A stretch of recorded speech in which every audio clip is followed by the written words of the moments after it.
Juan capítulo 4, el versículo 21. Dice la Escritura. Jesús le dijo: mujer, créeme que la hora viene cuando ni en este monte ni en Jerusalén adoraréis al Padre. Vosotros adoráis lo que no sabéis, nosotros adoramos lo que sabemos. Porque la salvación viene de los judíos, mas la hora viene y ahora es cuando los verdaderos adoradores adorarán. Diga conmigo: verdaderos adoradores adorarán al Padre en espíritu y en verdad, porque también el Padre tales adoradores busca que le adoren. Dios es espíritu, y los que le adoran en espíritu y en verdad es necesario que le adoren. Quiero hacerte una pregunta esta noche. ¿Es importante adorarle o ser un adorador? Nosotros debemos adorarle o ser un adorador. Y hay una gran diferencia entre uno y otro.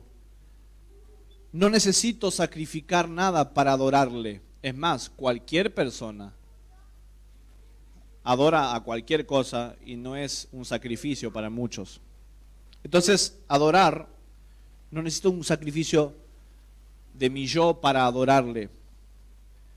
Pero para ser un adorador, sí. Para convertirme en un adorador que el Padre está buscando, necesito sacrificio de mi yo. Adoración puede ofrecer cualquier persona. Ser un adorador solo los que adoran en espíritu y en verdad.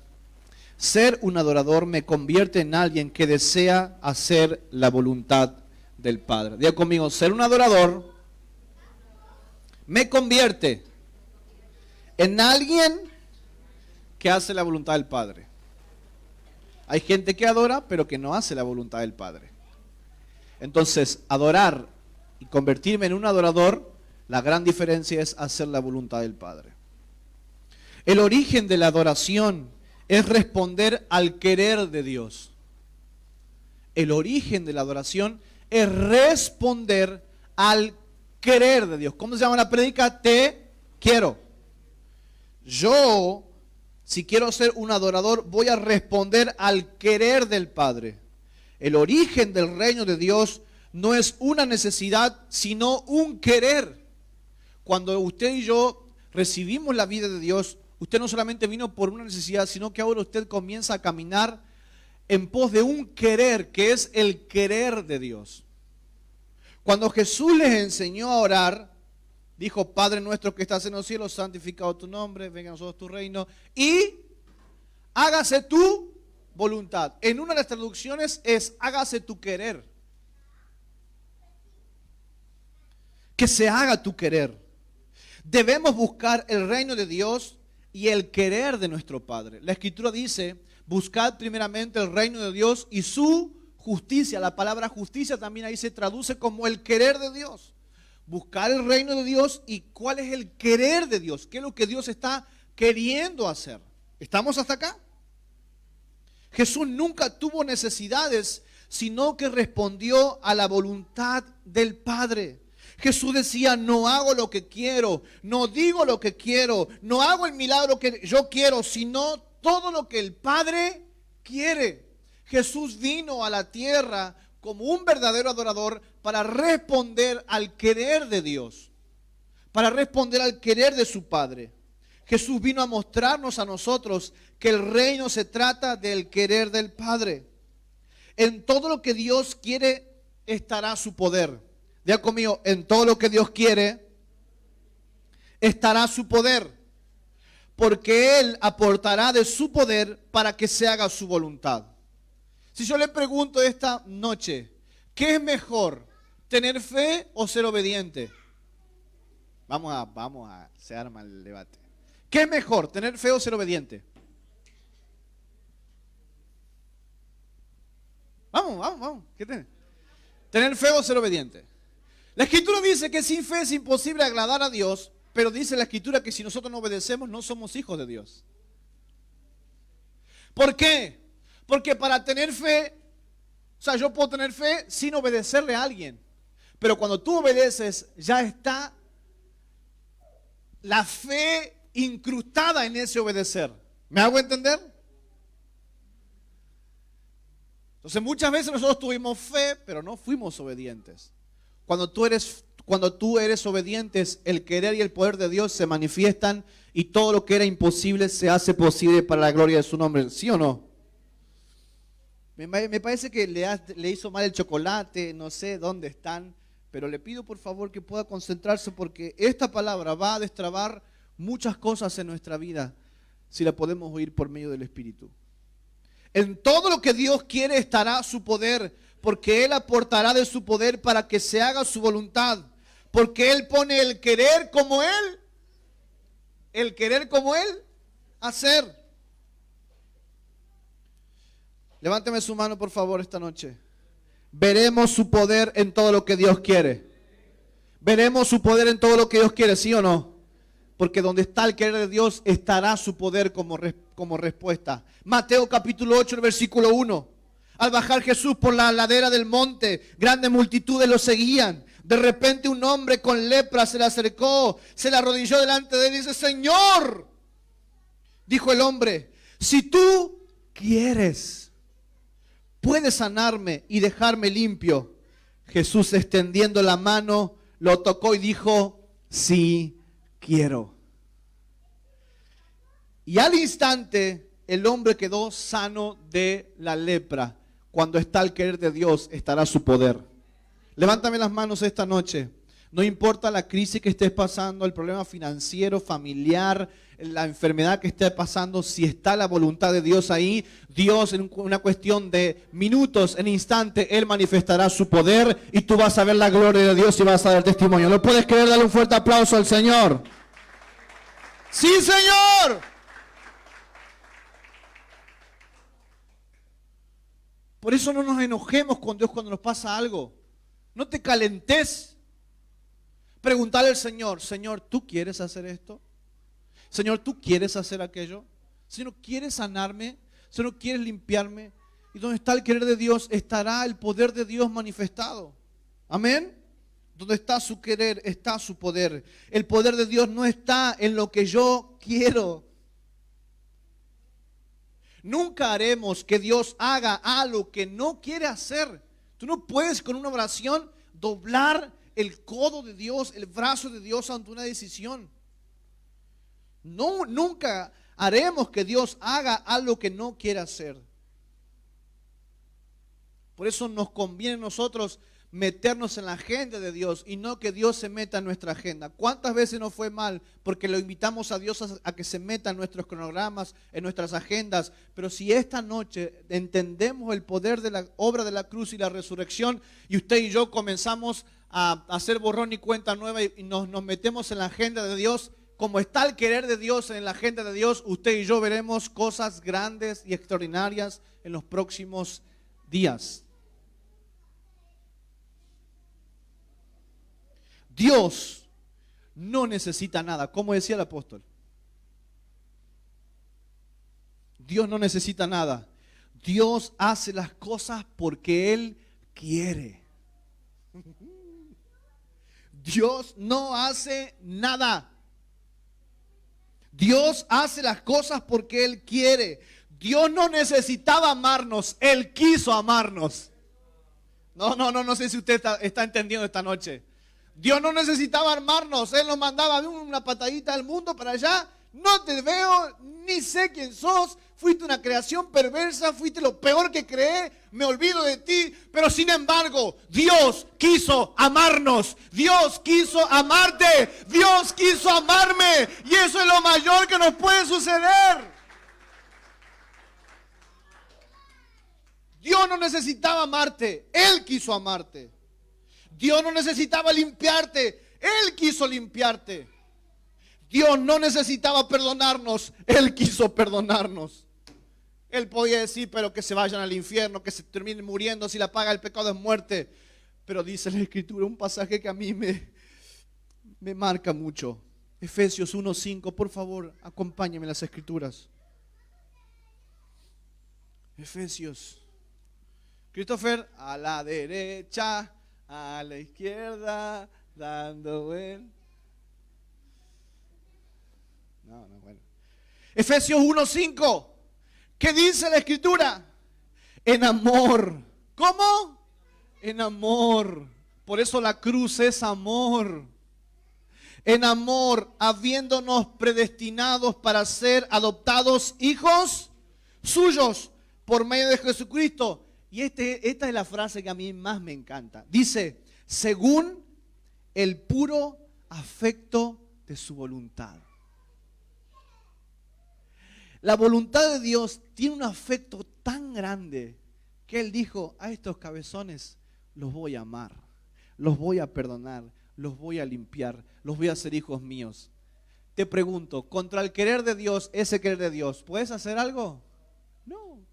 Lo único que puedes hacer es rendirte. Entonces, escúchame un paréntesis. Si Dios quiso salvarte, sanarte, ¿por qué tú haces que parezca que no? ¿Por qué desmerecemos el amor de Dios y lo rebajamos a nuestras circunstancias personales y le decimos esta frase a Dios? Dios, ¿vos no me amás a mí? Dios, ¿vos no me amás porque no haces lo que yo quiero? ¿No me amás porque no me das lo que yo deseo? No, amados. Nunca rebajes el amor de Dios a cuestiones que se pueden comprar con una tarjeta de crédito. Porque muchos de nosotros, por cosas que Dios no nos ha dado, hemos desvalorizado el amor de Dios. Pero el Señor viene a hablarnos y decirnos, donde está mi querer, está mi poder. Dios era Dios antes de ti y antes de mí. Dios seguirá siendo Dios después de ti y después de mí. Dios no me necesitaba, pero Dios quiso hacerlo conmigo. Quiso hacerlo contigo. Dios no necesitaba de nosotros, pastores, ministros, músicos, para hacer su obra. Diga conmigo, Dios no necesitaba. Dios quiso hacerlo. Y esto es tremendo. Él decía, a ver los arcángeles, los músicos, qué viento recio. A ver Miguel, juntame los mejores cantantes, músicos, trae que vengan a ministrar en las iglesias. ¿Sabes qué? Iba a ser una locura. Él podía hacer eso, pero Él quiso incluirnos. Él podía tener los mejores predicadores que veían la realidad del Padre en el cielo y hablarnos a todos nosotros, ángeles, que te digan, que bajan del cielo y digan, yo conozco al Padre, conozco al Hijo de Dios, es una cosa tremenda, arrepiéntanse, vemos esa majestuosidad, nos arrepentimos, una cosa, parecería que era más fácil. Pero Dios quiso hacerlo con nosotros. Levanta tus manos, dale gracias al Señor. Señor, gracias, porque a pesar de mí, tú quisiste hacerlo conmigo. Señor, siendo un infiel, un mentiroso, a veces me quedo con cosas que no son mías. Bueno, tantos efectos que el ser humano tiene. Soy chismoso, Señor. No sé, tantos pecados, cosas que tenemos ahí enquistadas en la vieja naturaleza muchas veces. Señor, a pesar de mí, lo quisiste hacer conmigo, Señor. Lo quisiste hacer conmigo y te doy gracias por eso. Dios no te necesitaba. Dios te quiso. Dios te quiere. Juan 6:38. Acompáñame por favor.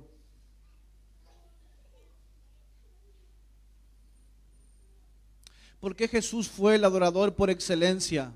Porque Él respondió al querer de Dios. Juan 6:38 dice, porque he descendido del cielo. ¿De dónde descendió Jesús? Del cielo. No para hacer mi voluntad, sino la voluntad del que me envió. Y esta es la voluntad del Padre, que el que me envió, que todo lo que me diere, no pierda yo nada, sino que lo resucite en el día postrero. Y esta es la voluntad del que me ha enviado, que todo aquel que ve al Hijo y cree en Él tenga vida eterna, y yo le resucitaré a Él en el día postrero. Wow. Jesús vino a la tierra no a hacer lo que Él quería, sino a hacer el querer del Padre. Ese querer era traer vida eterna. Pero no solamente eso, sino que Él trajo cosas, algo trajo, y dice, todo lo que me diere, no lo pierda, sino que lo resucite.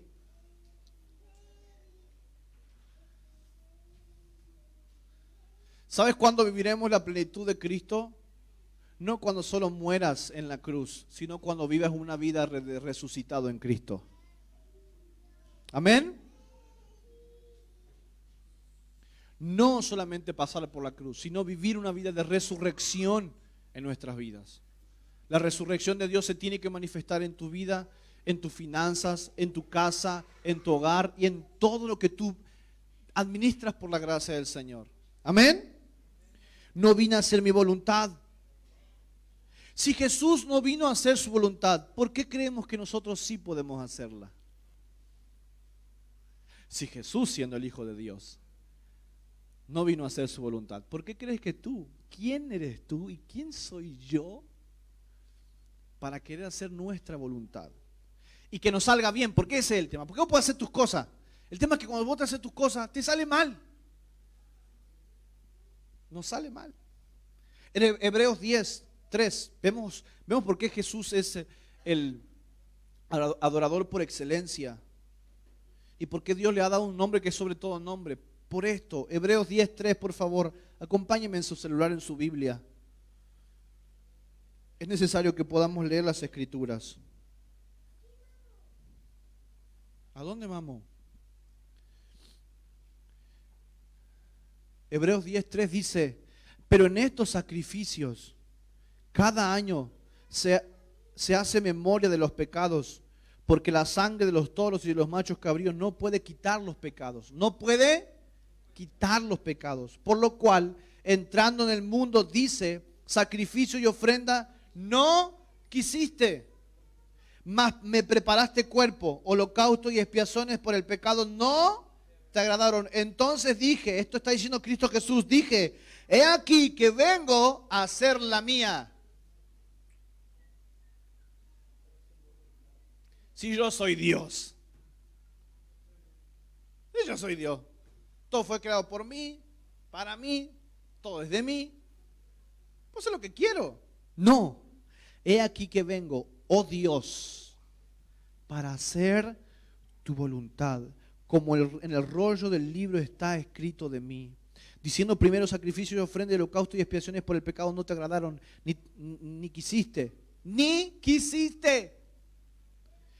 Diciendo luego: he aquí vengo, oh Dios, para hacer tu voluntad. Quítalo primero para establecer esto último. En esa voluntad somos santificados mediante la ofrenda del cuerpo de Jesucristo, hecha una vez y para siempre. Responder al deseo del Padre debería ser nuestro mayor anhelo. ¿Cuántas veces nosotros, tengo una cifra psicológica pero no la voy a mencionar porque usted se va a asustar, cuántas veces nosotros tenemos esta frase tatuada en nuestra boca, en todo nuestro ser, que hace que muchos de los sueños, anhelos, objetivos, metas y lo que sea no pueden ser cumplidas? Esta frase es la siguiente: no puedo. ¿La conoce? ¿No es una mala palabra? ¿Cuántas veces decimos no puedo? Levanta la mano, ¿quién dice no puedo? Los otros que tienen coronita, ¿cómo hacen? Decime cómo haces, pasame tu número de celular. ¿Cómo haces para decir no puedo? Decir no decir no puedo. Hay gente que dice: es que yo no puedo cambiar. Es que yo no puedo perdonar. Pastor, usted sabe que yo no puedo dejar ciertas cosas. Pastor, yo no puedo amar, me cuesta, yo no puedo amar. No, pastor, yo no le puedo ni ver a él, como dicen los correntinos. Yo no le puedo ni ver a él. Yo ni le puedo ver a él. La otra vez fuimos los hermanos correntinos. Dios mío. Ay, pastor, vos sabés que yo no tengo nada, yo no puedo dar. En realidad, no es que no podemos, sino es que no queremos. Porque todo aquel que quiere, puede. Eso no es un versículo bíblico. No sé quién lo dijo por ahí. Algún tanguero. El que quiere buscará los métodos, las formas, los recursos para que ese no puedo se convierta en un puedo. Pregúntale al pastor, el apóstol Gómez, cuando la tenía que ir a ver a la flaca. En el hospital vivía él, cerca de la San Lorenzo vivía el apóstol. Todos los pronósticos decían lluvia torrencial con caída de granizo, rayos, vientos huracanados, pero el tipo llegaba a la casa de la petiza. Vos decime cómo hizo. Porque quiso. Tenía 17 años, no tenía edad para casarse. Se fue en bicicleta de Las Breñas a Charata, ida y vuelta. Encima con un testigo atrás tuyo. Hermano. Para decirle a la jueza o a la señora allá, me quiero casar, me tienen que dar permiso. Me quiero casar, me quiero. No me importan las barreras que tenga que pasar, no me importan los kilómetros que tenga que hacer. Yo me quiero casar porque estoy enamorado. Cuando uno quiere, uno puede. La pregunta es, ¿por qué no querés? Pastor, es que yo no puedo estudiar. No querés estudiar. La otra vez estaba con un pibe. Ay, pastor, vos sabés que yo no puedo estudiar. Le digo, mirá Salame, dijo Villarreal. Mirá Salame. No, le digo, mira, decime cómo hizo los miles y miles y miles y miles de médicos, dentistas, abogados, deportistas, maestros que están recibidos y dijeron lo mismo que vos. Decime, ¿cómo hicieron? No sé cómo habrán hecho, pastor, pero estos son otros tiempos. Tomátela, le digo. Esa gente con menos recursos. Porque yo conozco gente que iba a buscar a las fábricas, acá la fábrica Pafic, lo que le sobraba del otro lado de los recibos para ir a estudiar. Gente que rayaba en lugares, borraba de nuevo y volvía a estudiar. No tenía recursos, pero el querer hace que lo imposible sea posible. ¿Hasta cuándo vas a procrastinar? ¿Hasta cuándo vas a postergar la transformación? ¿Hasta cuándo vas a postergar el crecimiento de Dios a tu vida? ¿Hasta cuándo vas a postergar el dolor que tienes en tu vida? ¿Hasta cuándo vas a seguir postergando? Porque si tú sigues postergando, déjame decirte una cosa, el sacrificio de Cristo a ti no te está haciendo efecto. Porque todo lo que toca a Cristo lo resucita. Todo lo que toca a Cristo lo resucita. Entonces la pregunta es, ¿hasta cuándo seguiremos diciendo no puedo? Cuando tú dices no puedo, estás diciendo, Cristo no murió en la cruz del Calvario. Porque el peor de los imposibles que podía haber era que un hombre, siendo Dios, sea sacrificado por los pecadores, tome la llave de la vida y de la muerte y nos dé herencia a todos nosotros en Cristo Jesús. ¿Sabe qué? Ese imposible se pudo hacer posible. ¿Por qué? Porque Cristo respondió al querer del Padre. Si Cristo pudo, ¿por qué me decís que no podés estudiar? Si Cristo pudo vencer a la muerte, ¿por qué me decís que no podés perdonar? Si Cristo venció a las tinieblas, los despojó públicamente a todo el sistema demoníaco, ¿por qué me decís que vos no podés perdonar? No. La obra de la cruz se tiene que manifestar en nosotros en todo.